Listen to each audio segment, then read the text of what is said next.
I am Jogwala. Kailash Chandra English Dictation, Volume 3. Transcription 53, 80 words per minute. For more useful dictation and important current affairs, subscribe this YouTube channel and also join our Telegram channel I am Jogwala. Like, share, subscribe. Let's start. Mr. Speaker Sir, yesterday the Honorable Minister and today the Chairman of the Select Committee have fully explained the various clauses of the bill and certain important changes that have been effected by the Select Committee. I propose to confine myself to two or three important features of the bill which require re-examination and close attention by the government. Sir, I need hardly emphasize the important role which the electricity supply undertakings play in the national economy of the country. Indeed, the development in other spheres depends upon the full development of the supply of power, and this bill is of vital importance, affecting as it does the development of electric supply undertakings in the country. I am focusing attention on the role that the private electricity undertakings are playing in the supply of electric power with a view to drawing the attention of government to the difficulties that are bound to be faced by these electricity undertakings in one or two directions. In this connection, I would not therefore like to take much of the time of the House, but I would like to draw the attention of the Honorable Minister to what my Honorable friend Sri Tulsidas has stated and with whose comments I am in full agreement. As a matter of fact, the approach of the government to the bill is to fulfill three basic considerations so vital for the healthy growth of this industry. Firstly, that its proper control and regulation is but necessary. I fully agree that this is subject to certain differences on basic aspects, but the important consideration governing this bill is to attempt at providing suitable incentives to the industry which alone can enable it to increase its capacity to the desired extent.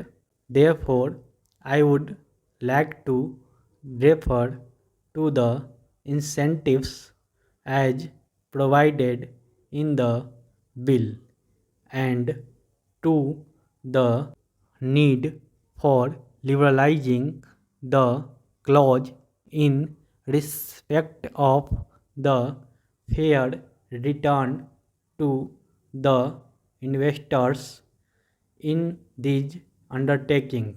I would like to draw the attention of the Honorable Minister to the fact that since the passing of the original Act in 1948, only 8 states throughout the country have constituted the statutory electricity boards.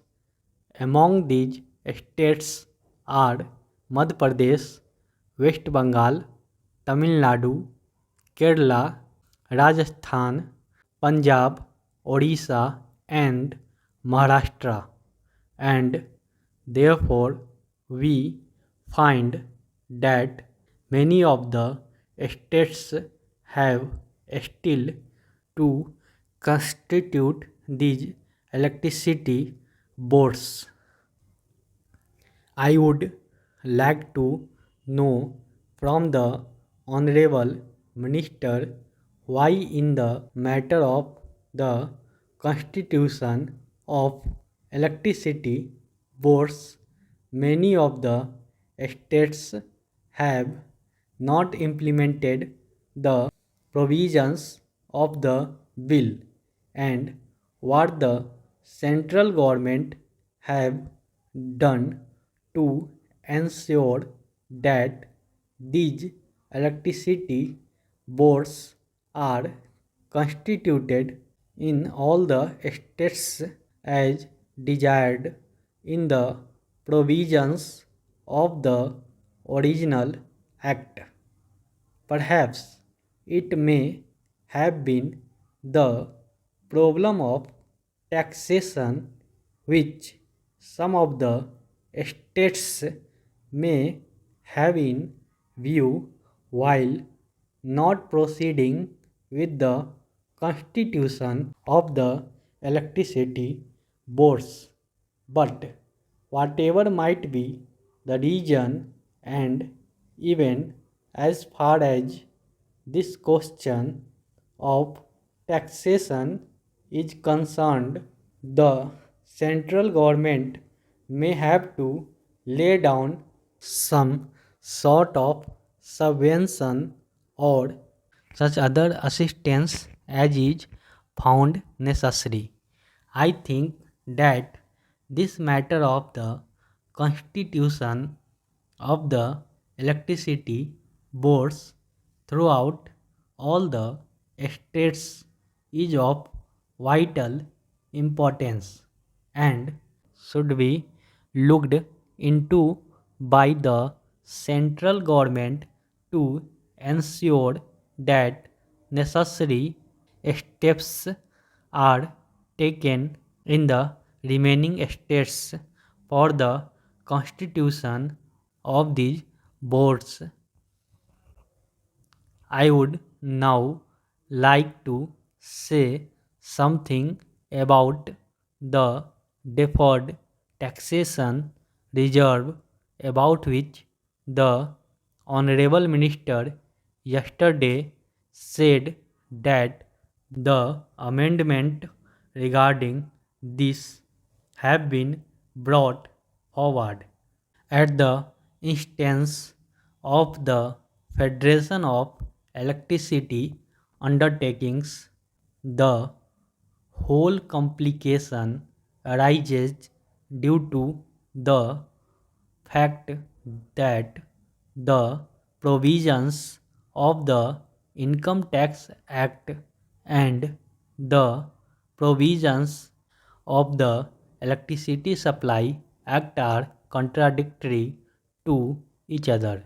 While the Income Tax Act, with an accelerated depreciation in earlier years, results in larger tax relief in the earlier period, and thereby the tax liability of the undertakings is deferred for a future period.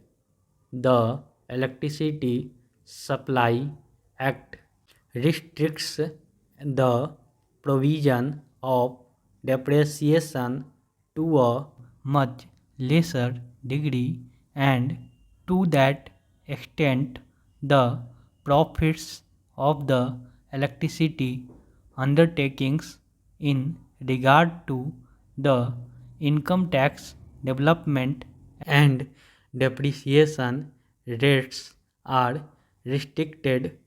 That act lays down a smaller depreciation as compared to what is allowed under the Indian Income Tax Act. What has now been done has been put with certain restrictions that it does not really solve the demand that was put forward by the Federation.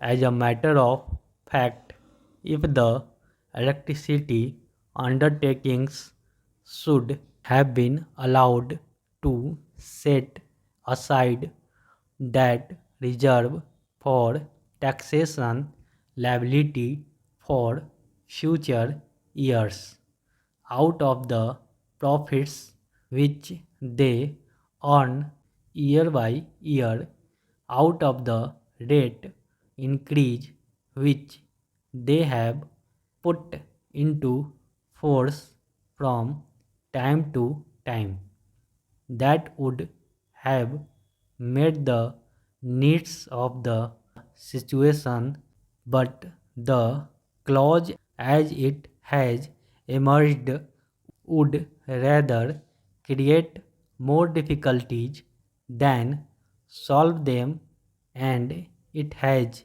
therefore been further represented to the Minister by the Federation of Electricity.